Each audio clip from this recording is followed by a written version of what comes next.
State Highway Patrol, Corporal Kerr speaking. There has been an accident at Trimble Road in the expressway. A car and truck are involved. You say 2 persons have been killed, and there are several others injured. Have you called an ambulance? Your name? Telephone number? 764. Okay on the signal 30 en route. Okay on the signal 30 en route.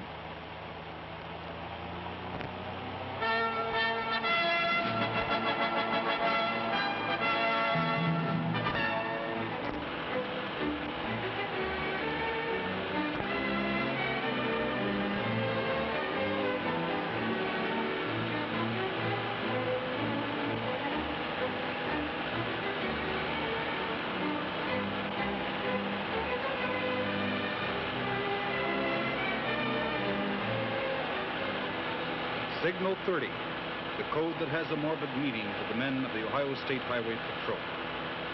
Signal 30 is the phrase that means another violent death on the highway, another life snatched by carelessness, another bloody statistic in the mounting toll of traffic's cost. Put yourself and your family in these untouched, unstaged scenes. You or a loved one of yours can easily be a Signal 30. We are at the scene of a double Signal 30.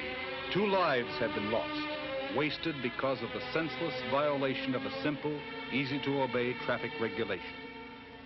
A truck loaded with cattle is moving along an expressway. From a feeder road, a passenger car containing 7 people, 5 of them children, ignores a stop sign, moves onto the expressway into the path of the truck. This is the sickening result. The truck literally ran over the passenger car. 2 people are dead, the driver of the truck and a child in the car. 2 others are critically injured. The driver of the passenger car violated a stop sign where visibility in both directions was excellent. His own neglect and stupidity cost the life of his daughter and the life of a man who just happened to be in that place at that time. And here is the same area in which the twin fatality occurred.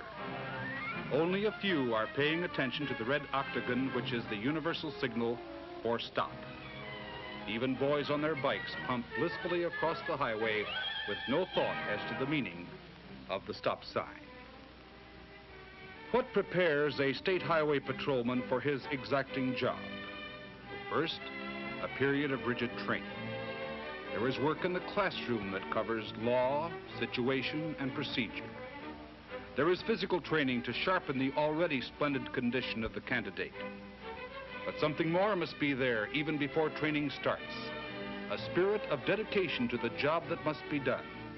The combination of dedication, physical condition, classroom proficiency, personality, and adaptability all add up into an effective, alert officer. These men will represent the state in its respect for law. After the exhaustive and sometimes exhausting training comes assignment, and then the lessons that only experience can teach. The state highway patrolman has many duties that can be called routine. Among them, the spot checking of cars. This patrolman and his fellow officer are checking vehicles for safety factors: lights, horns, stoplights, and windshield wipers. This spot checking often finds minor troubles that are not known to the driver, causing him to be more mindful of the basic safety factors built into his car. It is, at best, a routine check, but it has its purpose in promoting a better safety record. The sign that denotes the speed limit of this particular zone is conspicuous, and so is the disregard for the sign's warning.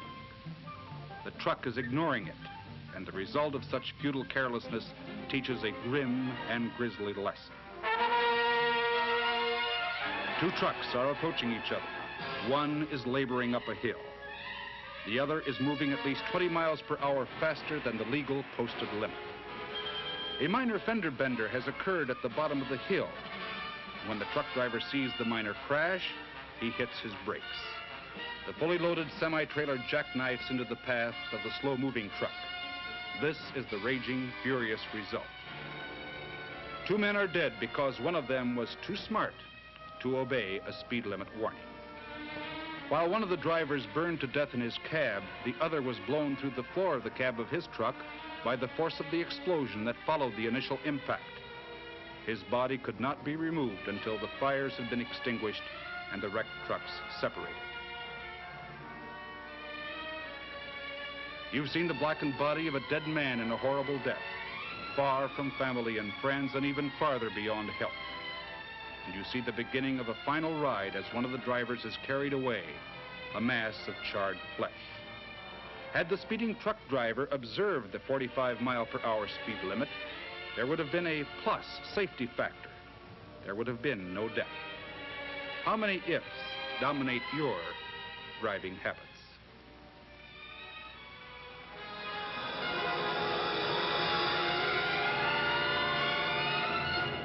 Meet the passenger, painfully, though not seriously injured.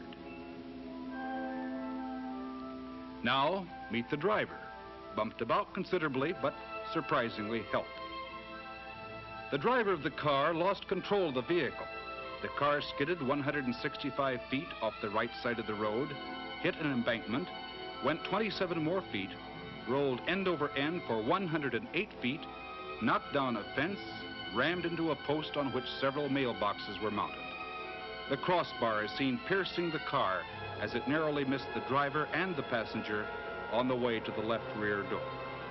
One man injured painfully, the other scared stiff, with only a hazy recollection of what happened. This is the result of driving carelessly, with only casual attention given to the important mechanics of driving.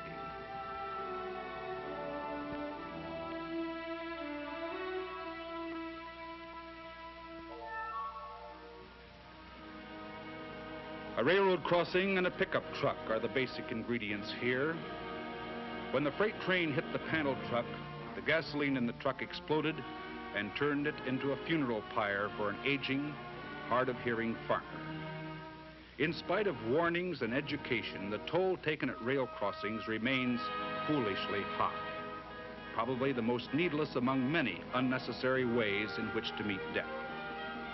It was a country road, and although no flasher system was in operation, visibility was good in both directions.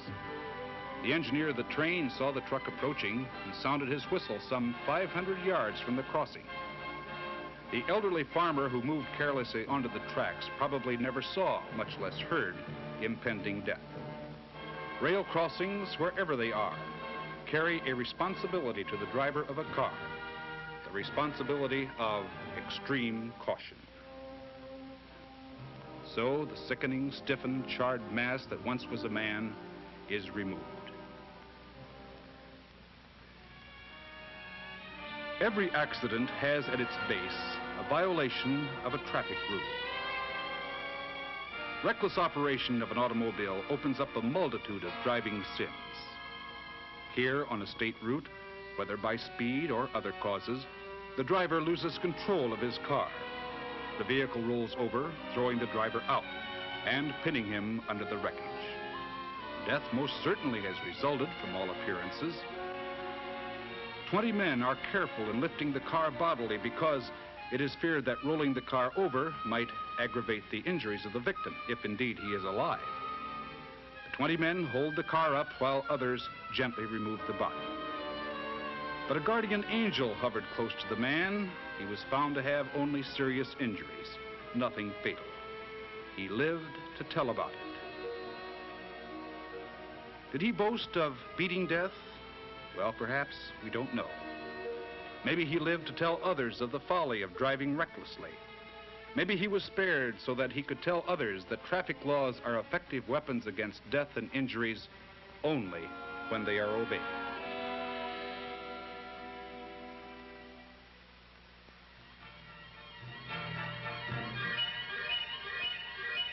There's trouble ahead, trouble that may or may not be a signal 30. What will we find? A minor mishap? Or will we look upon the stark face of death?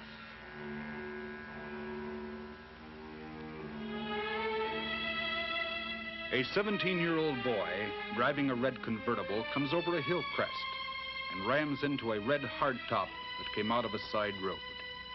Here is the young man critically injured, and this is his car. And here is the ultimate big spender in this tragedy, a visitor from a neighboring state. He has only a few hours to live as he sustains multiple injuries, any one of which would have been fatal. And this is the passenger in the dead man's car, painfully hurt because the driver of the car disregarded a common, easy-to-observe law. He had moved from a side road onto a main highway with no regard for oncoming traffic. The 3 or 4 seconds he tried to save cost him his life for his failure to yield the right of way. He is sprawled on the ground, already showing the pallor the doomed assume. Notice the care with which these torn victims are handled by the ambulance men and patrolmen.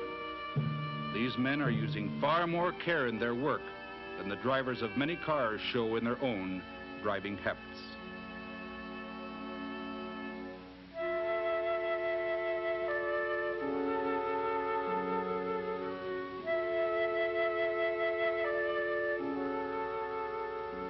Under the green blanket is the driver of the convertible, while the driver of the hardtop lies only a few hours away from death. Another victim of the careless disregard of laws that were made not to restrict drivers, but to protect them. The man and his wife were in the area to attend her mother's funeral the next day. Thus, 14 hours before that sad ceremony, her husband met his death. The end of a trip to a funeral was simple in this case: another funeral.